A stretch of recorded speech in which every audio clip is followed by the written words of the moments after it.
ঘোষণা দেবার পরই হামজা শুধু বাংলাদেশের নয়, দক্ষিণ এশিয়ার সবচেয়ে বড় ফুটবল তারকা।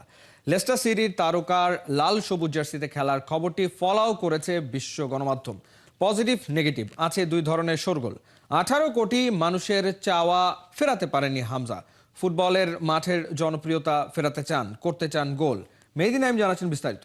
হবিগঞ্জের ছেলে ঘরে ফেরার খবর বিশ্ব মিডিয়ায় তোলপাড়। সবচেয়ে বেশি খবর প্রকাশিত হয়েছে ভারতীয় মিডিয়ায়।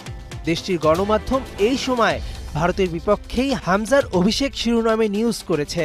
স্পোর্টস কিডা, খেলনাওয়ের মতো নিউজ সাইটগুলো ফলাও করে হামজার লাল সবুজের জার্সিতে খেলার খবরটি প্রচার করেছে।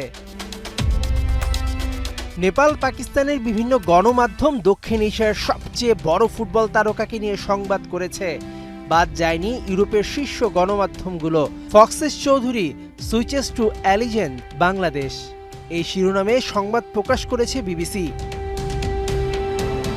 The New York Times, daily mail গুরুত্বের সঙ্গে হামজার বাংলাদেশে খেলার খবরটি প্রকাশ করেছে।